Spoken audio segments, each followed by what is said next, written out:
Well, as I'm sure you know, 2010 has been a really tough year for the British National Party. We've had everybody possible jumping on our backs, trying to get us down. And they've tried very hard and they failed.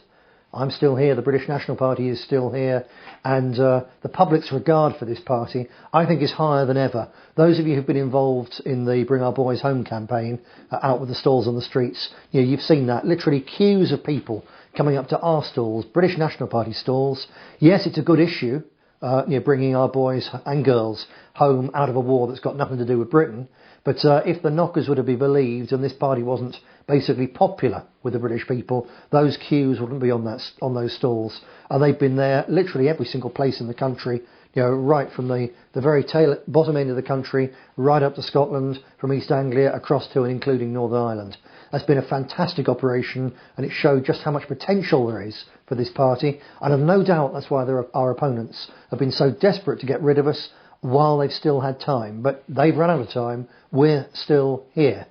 Not only have we kept going, we've actually made some remarkable progress, really, in the months since the general election. That was a wake-up call to us, especially in the council elections. We found out really how far the Labour Party especially has pulled ahead of us, and in fact all of the smaller parties in particular. And we sat down, analysed why.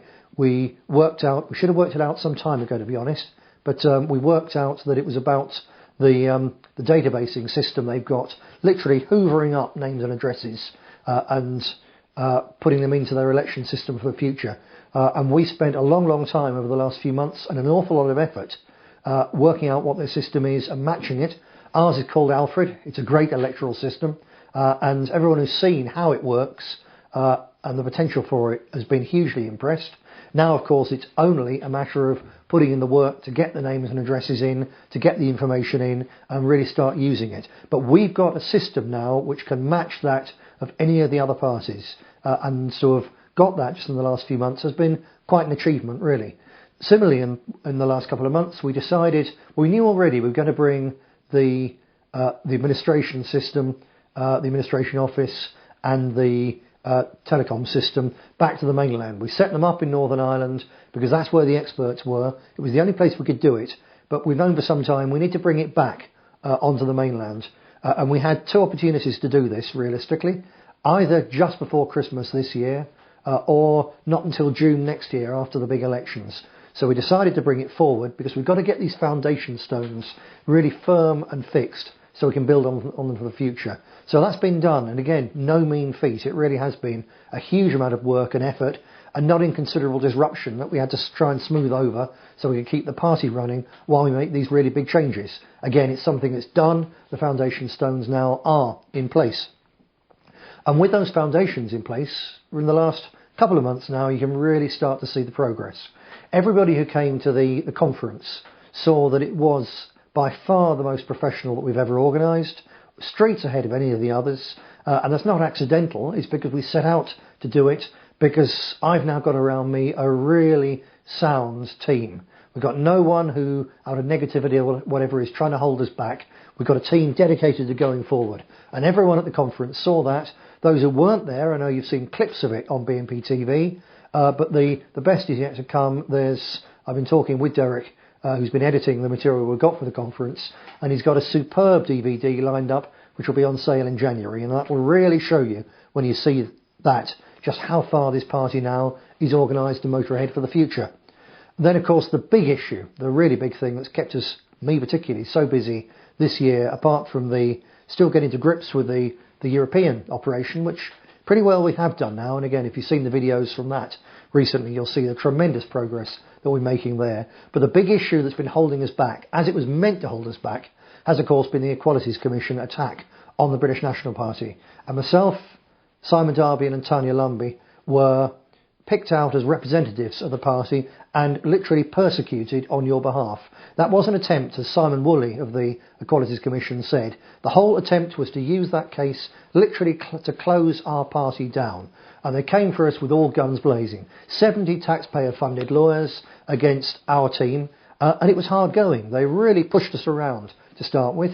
The easiest thing to have done was to have simply surrendered and given them exactly what they wanted. Well, I'm not in the business of surrendering this party's principles, and I know that you aren't either. And that's why together we stood and fought. And with the effort from the legal team, with the donations that poured in from people all over the country to help us fight this case, we fought it, we fought them to a standstill, and we've won. It's as simple as that, because they were trying to put us in prison and they have failed. We changed our constitution in a way the debate was going on already. That would have happened in due course anyway. We changed our constitution so that we do indeed comply with the new law. We've always complied with the law, but the new law, the Equalities Law Act, was brought in specifically to outlaw this party in its constitution. So we changed and moved to be within the law, because we believe in respecting the law, even if we disagree with the law, and we certainly don't want to pick an unwinnable fight with the most powerful sections of the government. But we won the fight that we did pick with the Equalities Commission. They failed utterly. What we have got to go back in January is to talk about costs. And I can tell you that they're going after, for the first part of the case, they're going after us. For the second part of the case, which is far bigger, we're going after them. We're going to be giving them a bill for something probably like about £160,000 for the section of the case that we won, which is the biggest section of the case. So that's going to be really something quite interesting. But whatever happens on the costs front, and our lawyers are very, very confident, and they were confident that we'd win, and they were right, we did win. Whatever happens on the costs front, we've already won the big thing, which is not only the fact that we're still here, we've got them to accept, post the court case, various spokesmen for the Equalities Commission, including their main legal man, have now said we're going to leave the British National Party alone, but we're going to watch them very closely to see that they stick within the law. You think about that. That means they're accepting that we are within the law. And since racism and discrimination are illegal, and that's what they're there to stop, by accepting that we're within the law, they're accepting that we are legitimate, not a racist party, that our constitution is valid. And it follows, as far as I'm concerned, that it's time that people stopped persecuting policemen and teachers and civil servants and so on for being involved with the British National Party, because we've got a stamp of approval from the Equalities Commission. So I bet this Christmas they're wishing they hadn't started that in the first place. The most important thing we've achieved, and I want to dwell on this just for a couple of minutes because some people don't get it, and in particular one or two people with a little bit of legal knowledge are out there on the internet saying, oh, well, Nick Griffin has said that we forced the Equalities Commission to recognise the indigenous British as an ethnic group, but we don't see this in the judgment. Where is it? Well, if anyone actually understood the law, as our legal team now does understand the law, they'd see that doesn't have to be in the judgment. It's what's absolutely implicit in terms of what the Equality Commission did. Because when they brought a case for us, against us for discrimination against ethnic minorities, in order to prove discrimination, they have to show, or be able to show, that they've actually thought about it. And to have discrimination, you have to have it between two different groups. And the only two different groups here possible are the ethnic minorities and the indigenous British, whom we said we're here to look after, as indeed we are. So it's that implicit recognition of that was the whole basis of their case. And if in future, one of our people, not a British National Party member, just any native Brit, English, Scots, Irish, Welsh or Ulster Scots, brings a case, I say if, when our people start bringing cases, and they say that we are being discriminated, if the Commission were to turn round if the Commission were to turn round and say, oh, but your ethnic group doesn't exist, which was their position before the case against us, all anyone would have to say is, but look, you brought that case against the British National Party, your criteria for deciding the two different groups, ethnic groups and another group, to decide whether they were being discriminated against, was the ethnic British. Therefore, either that case was fraudulent, or this case I'm now bringing is legitimate. What are you going to do? We have got them in a bind, or rather, they've got themselves in a bind. It's a fantastic victory. Its effect won't be felt probably for a number of years, actually, until more and more people understand that there is now an ethnic British bandwagon which we can roll out. And whatever the grounds of discrimination is, whether it's housing or jobs or education or in terms of crime statistics being kept or funds handed out, whatever the discrimination is, we've opened the door for people to walk through, people of our kind, of the English, the Scots and the Irish and the Welsh. We've opened that door as a direct result of that case. Now it's for other people in some cases to walk through that door, to push it open even further, and if they don't in the due course, we will. But not quite yet, because let's face it, we need a break at the moment from big court cases, because this coming year we've got some really big elections.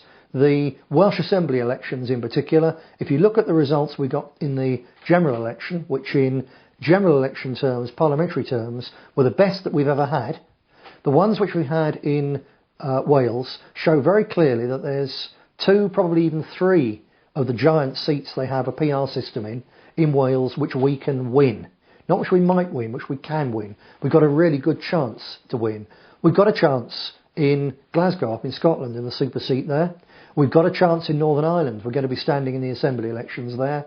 And at the same time, we've got a chance, we're looking to go back to winning council seats in various places, in the council elections this year. But the Welsh Assembly elections really are potentially the jewel in the crown. Those are winnable. All we need is more money than we had last time and more effort and a push than we had last time. And we can bank a couple of those seats.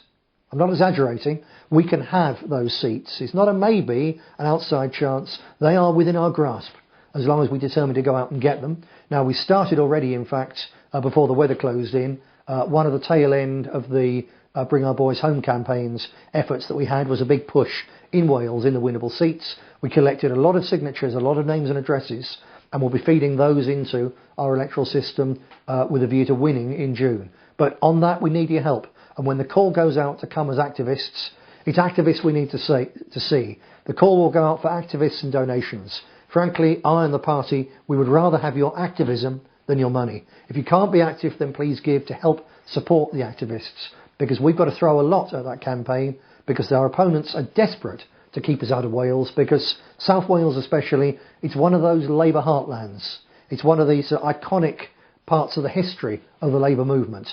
And if we can win there and take seats there, it says that even though we're now under a Conservative and Lib Dem coalition government, we can still beat the Labour Party on their turf.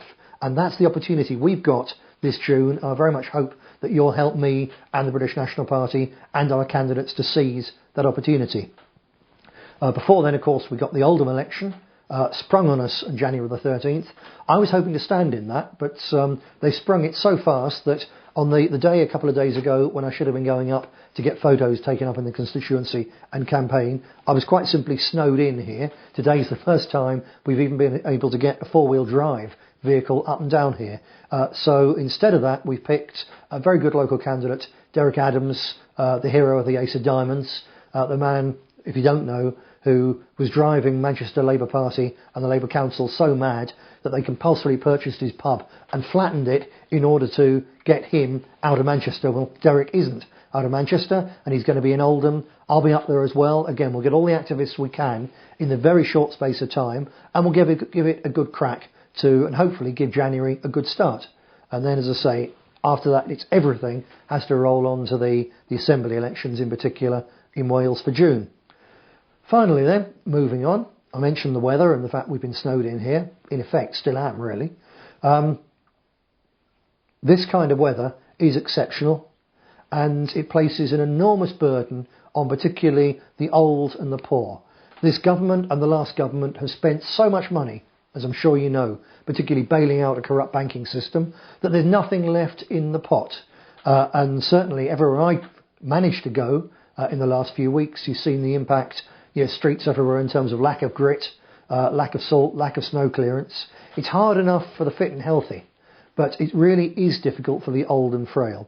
And we always say that the British nation is a family. That's not just a piece of rhetoric. We mean that the nation is a family.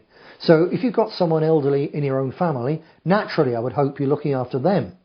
But someone who's elderly in your street, they're part of our family. The older generation are the ones who saw this country through the Second World War, who saw it through the hard times, whose work and taxes through the good times have given us our health service, our education system, so much that until recently, with the cuts, we've taken for granted. That came from those people's hard work and dedication. They're the people who built the country that, despite its faults, we still enjoy and love today. And now in this weather, it's the time to give something back. So please look around, have a think in your street, in your neighbourhood, in your village or town or wherever, in your block of flats, and think that somewhere there's someone who's elderly, who even if they're warm enough, and plenty aren't, they're probably lonely because they can't get out because of the weather. So please go round, take them some kind of Christmas good cheer, and if you see